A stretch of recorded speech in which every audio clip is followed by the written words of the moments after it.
Good morning, everyone. Good morning. Those of you who are on the chairs, you're welcome to turn your chair so you don't hurt your neck. I am an old lady, and I know what that feels like to keep my neck turned. So please be comfortable in that. So the topic that we put on the newsletter, or the weekly news, was the word recognition. So I will try to talk about that. It is a very subtle practice, and one that I have found to be very beneficial. I spoke earlier about the benefits of chanting together. This is an aside, and I have in my notes here the other benefits of synchronized chanting, or choral singing, is about the best that you can do. Some people think it's better than exercise, is to be in synchronicity together. So it puts us in a positive mood. Sensitivity, it makes us sensitive to others and makes us more likely to cooperate in our tasks and to do a good deed. Most interesting. And I said it calms the heart rate, boosts endorphin levels. It increases pain thresholds so that it lowers our need for pain medication, and increases the production of immunoglobulin, making it easier to fight infections. So you can you imagine that that's what chanting together does, helps for the body. And choral singing is what was cited as the most beneficial together. So just wanted to name all of those as I had mentioned them earlier.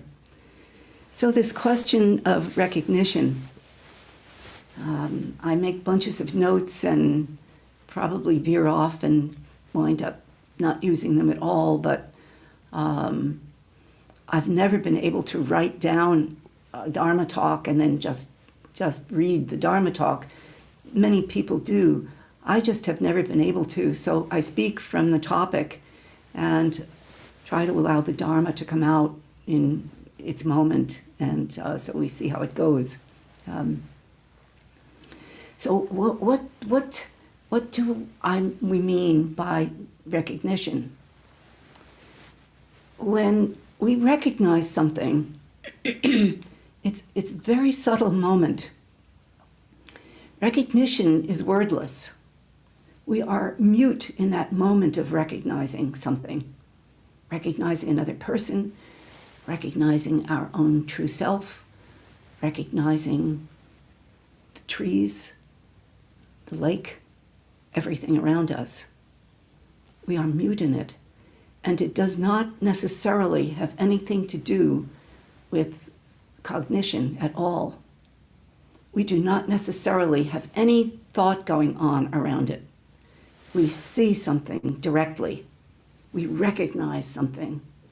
And recognizing also requires some history. It requires some connection to the past. It requires our ancestors. It requires that we know a connection to the ancestors. On this particular land that we are on, we have a mix of ancestors. We have the ancestral line that lived, native peoples lived on this land before we came here. We know in our own Nisqually that there were 13 villages around Olympia, around this area. And South Bay was one of them. So we know well that we've got the native ancestry that is in the trees, in that 300-year-old tree that is sitting right beside us out here. The ancestor, imagine the ancestor of the trees. And then we have our ancestry that we have come and landed here.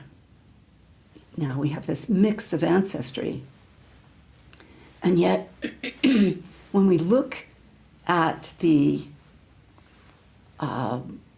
native plants, when we look at nature itself, we of course share this alike.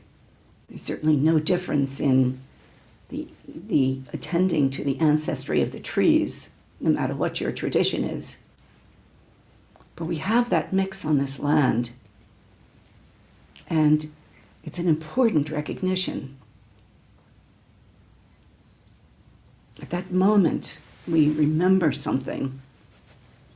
So recognition requires that even if you meet somebody you haven't seen in a long time, you recognize that person. And that moment of recognition is without words. Before you go up and you say, "Do you remember me?"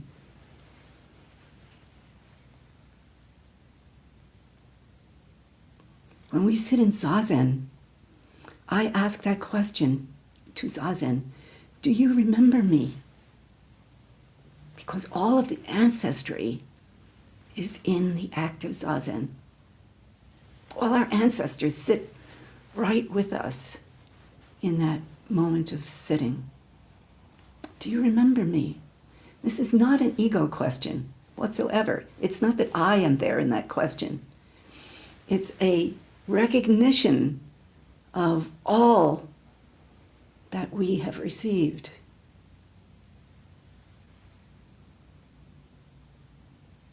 So recognition is an important way of saying, perhaps, that we are the Dharma. Do you recognize me? Dharma, go up to the tree. Do you recognize me? To say to the tree. And in that question, do you remember me? We are bringing alive that which we address. We sit in zazen, do you remember me? We bring alive the ancestors into our very midst, into the belly, into the body, into the heart-mind.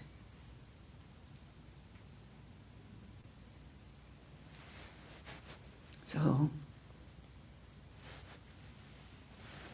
first we recognize that and we ask, do you remember me?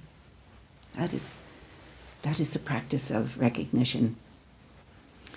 This practice of recognition also has implications for climate, the climate issues, and I'll bring that out in a moment.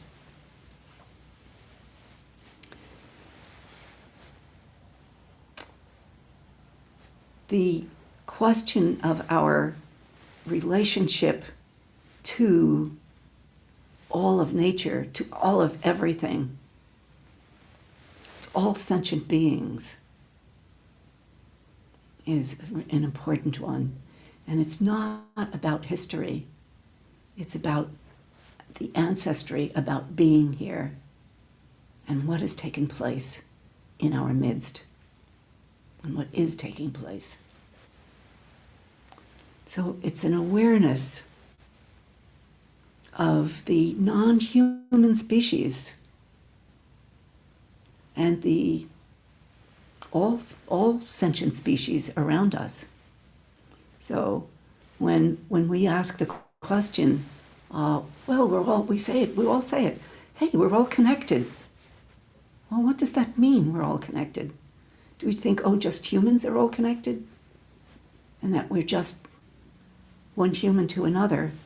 We are including everything if we say we are all connected, including all phenomena.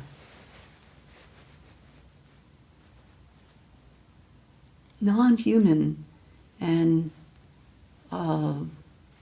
species of every kind.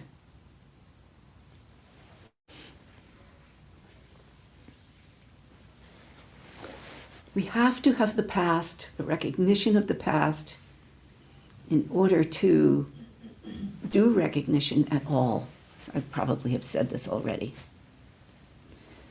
And something so deep in us knows ourselves. We know ourselves. We know the deep self that is beyond language, beyond words, beyond thinking. We know that. And that we sit with ourselves in that way when we sit zazen, when we practice. All of our aspects of practice are without words. They are the activity of recognition.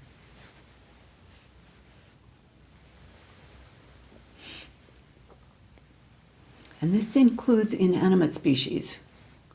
It includes the life of stone, includes the earth itself. All inanimate species, we standing on the earth.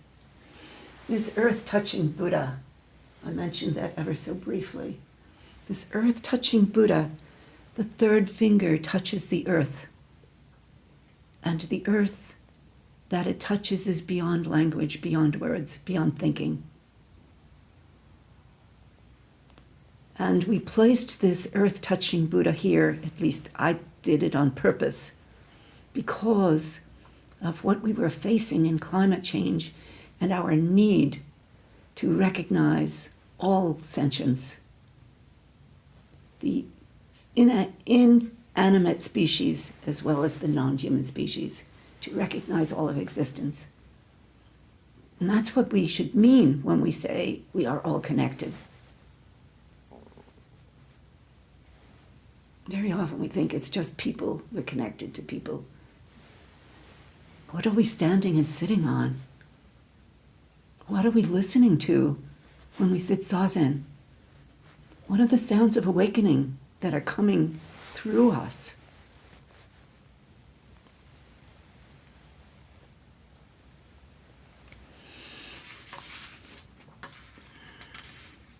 So in very times past, in our Western, sort of our European society, we have come out of the Enlightenment period, which is so funny for us to say that it was the Enlightenment period. But it was the Enlightenment period. That's what we call the awakening of science and the Cartesian time. Cartesian is actually the Latinized name of Descartes. And Descartes brought this philosophy that says we are separate. The mind and the body are separate. And so this dualism began to be practiced. And in that, and Descartes was a devout Catholic. And so he was very influenced by Augustine and Ignatius and also Greek philosophy. But this dichotomy, this spread of mind and body, really took over our Western society, our Western philosophy. And we are still wrestling with it. We've been in it ever since. And yet, when we look at some other religious practices, Shintoism, Hinduism, Buddhism, pantheism, paganism, neo-paganism, all of them have natural animistic qualities that they practice in them. Buddhism is very animistic. Zen is animistic. And that we recognize the life in species, the voice of species coming toward us. And the implication for climate change is very much that our failure, our inability to imagine life in any other species, in non-human or inanimate species, is to have disregarded the earth entirely, to have disregarded the need to pay attention to it, that it would simply serve us. And we could spew carbon into the planet with complete disregard. So the implications of our own practice then in recognition are huge in terms of our extension and our movement in the world and our influence in the world. It's really, really important that we open to that.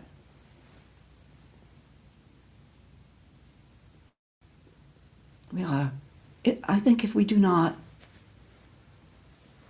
we will surely have an ending, a human ending anyway.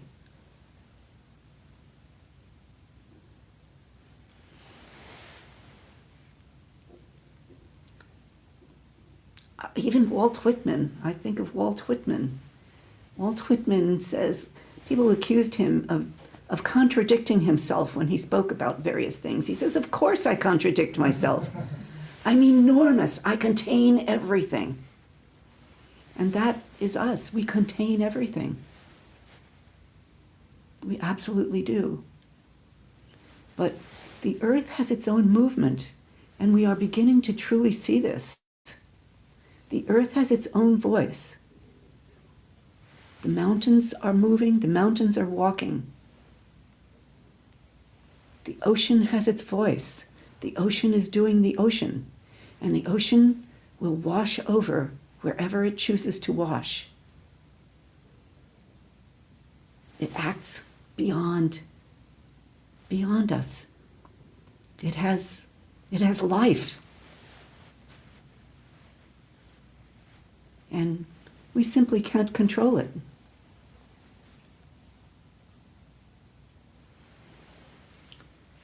Our stories are important in this, of how the earth has acted in time, how the natural earth has acted.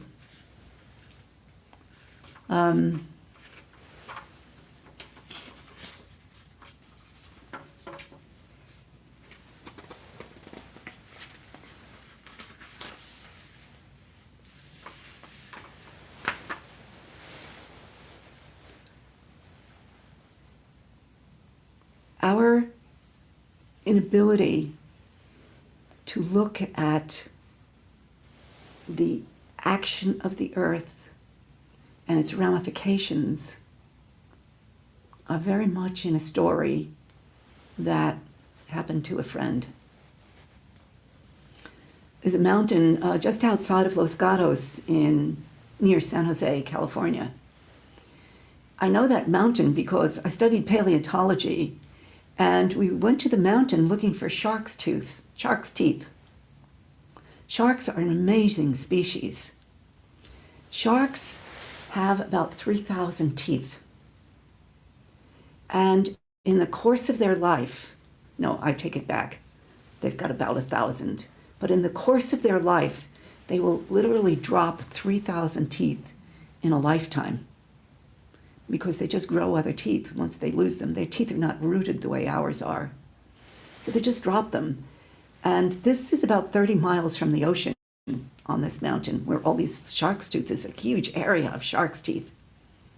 Also, sharks live about 30 years, and they lose about 10,000 teeth in their lifetime, because they just lose them and things get stuck on their teeth and they just pull out and they just grow teeth back within a month, sometimes a week. It's an amazing species.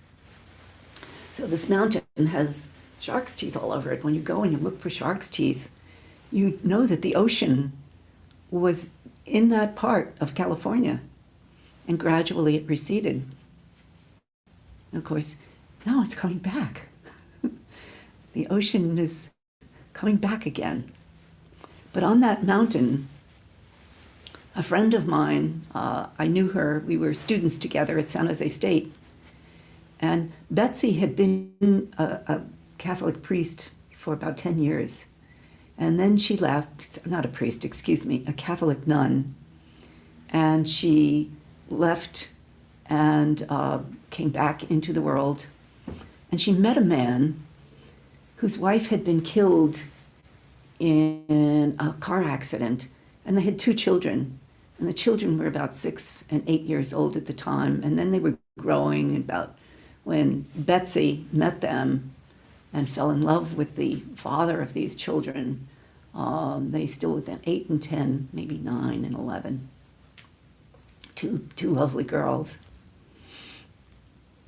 I remember Betsy giving me $25 for Christmas dinner when I had 3 children and no money literally no money for Christmas dinner. Didn't know where Christmas dinner was coming from. And Betsy just handed me a gift certificate to Safeway so I could go and buy turkey and food. You could do it for $25 in those days. But anyway, Betsy and her husband lived on the same mountain that had been claimed by the ocean. The land was soft and lots of mudslides. That's the mountain they lived on. And one morning, Betsy was sitting with the girls. I think they were watching a television movie, something like that. And her husband had gone out to the mailbox, and he noticed the mud swirling down the driveway. And he didn't pay attention, picked up the mail, came back into the house. And about an hour later, the crashing of the mud came through the room where Betsy and her daughters were sitting. And she pushed those girls as hard as she could. She pushed them out of the room and told them, "Run." And Betsy was swallowed by the mud, by the mountain.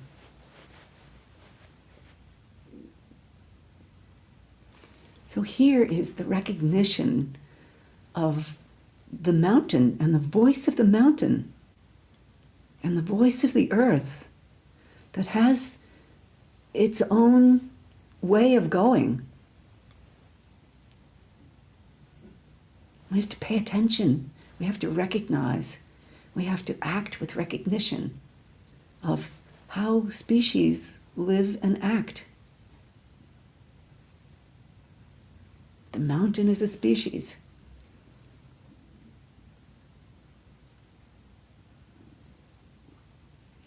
I read a little bit last night about N. Scott Momaday. He's a Kiowa poet and writer. And I remember when I was teaching Native American spirituality at university in world religions, it was one of my favorite moments because Scott Momaday talked about the night the stars fell. And the sky was so bright with meteors coming down that the Kiowa came out of their tents and stood before the sky, which has such a voice to it, stood before the sky, and they were in awe.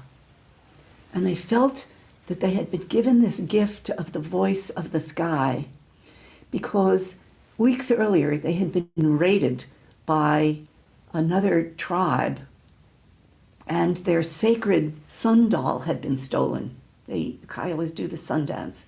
Their sacred, which was the emblem, the symbol of their spiritual practice, it had been stolen.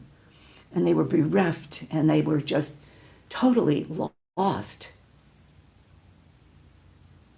And this night, the stars fell on them.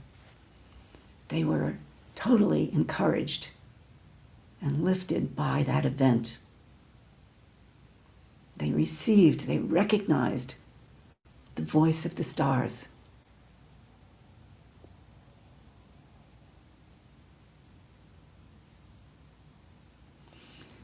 So how are we then,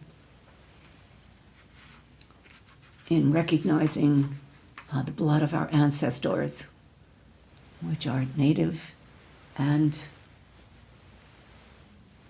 Asian?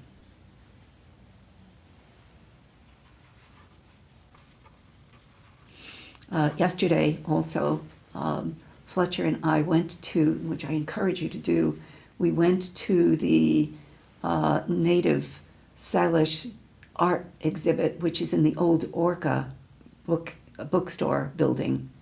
And we looked at the art exhibit. And there were two pieces of explanation of the art that struck me because it's what I was pointing toward. So there was one exhibit and it was a whole piece of deerskin that had been molded out into mountains. And there were tiny figurines that were sewn into the deerskin.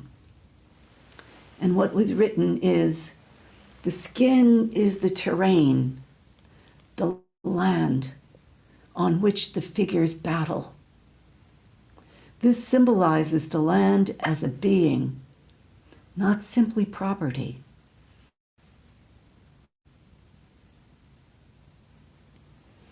Another, I touch, this is the artist speaking, I touch each plant outside our house. Petite marigold, chaparral, saltbush, cota, sage. I feel connected with plants in a way my corazal networks that lead us to our ancestors. So my corazal is an invisible bacteria. It just is there. And it lives in symbiotic relationship to the plants.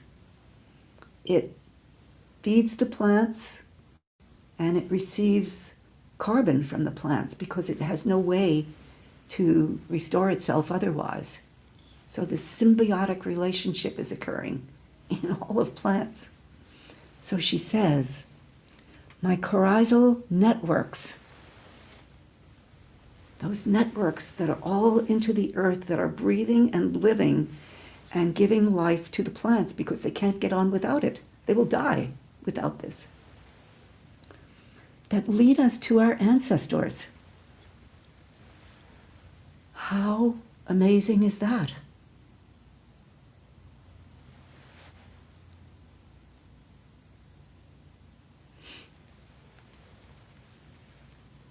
So, the earth-touching Buddha teaches us to remember all of existence. And I encourage you to try to speak literally to the tree in front of you, whether your plant's at home. When you go home, go to your plant and say, do you remember me?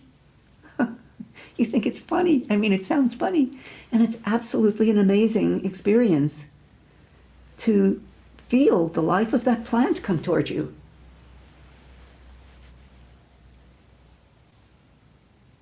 And we say that to one another when we hope that we recognize the Buddha in one another.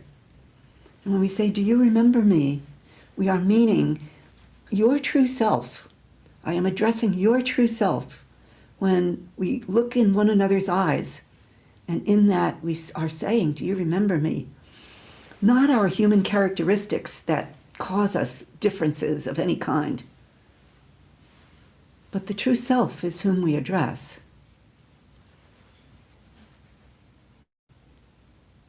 We put aside our human characteristics that we are polishing in ourselves as the Buddha comes alive in our recognition that we are Buddha. And that everything is Buddha nature. Every tree around us, every speck, every plant, the inanimate earth, the inanimate stone.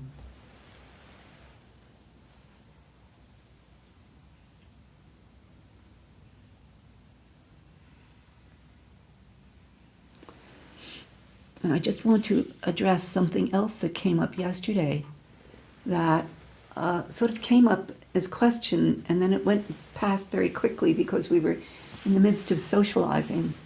But someone who is not here this morning had mentioned that he sits zazen and his mind, he cannot deal with his mind. It's just, woo, it's thinking everywhere, going everywhere. And he was feeling that the birds interrupted his zazen. And of course, we were trying to reassure him that that is not the case at all. And there's lots of question right now about the translation of not thinking. Or is it not thinking? Is it non-thinking? Is it beyond thinking? Well, Zen priests that I know are having this discussion about which that is and giving words to what this is. It's so funny to think of. But because we need words, because we have to have some words, I like to instruct in what Sekehara Roshi, a great Zen priest whom we have studied very closely this year and last year. He says, leave the thoughts alone. How simple is that? Just leave your thoughts alone.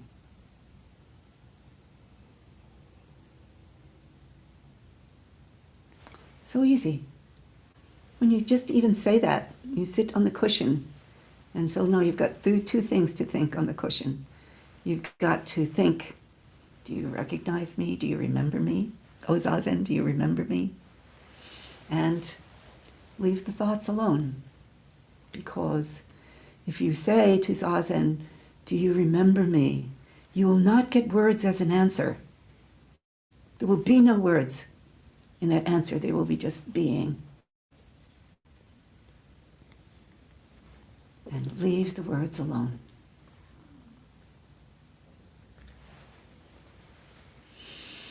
Leave the thoughts alone.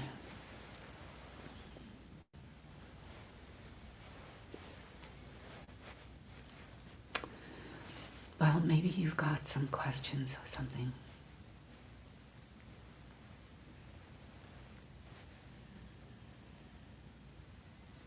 But I don't think so.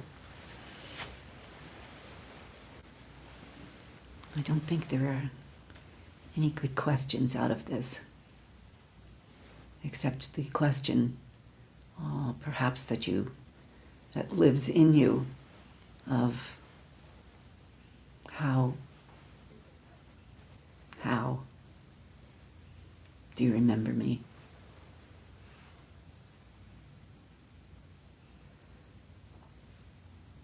Thank you.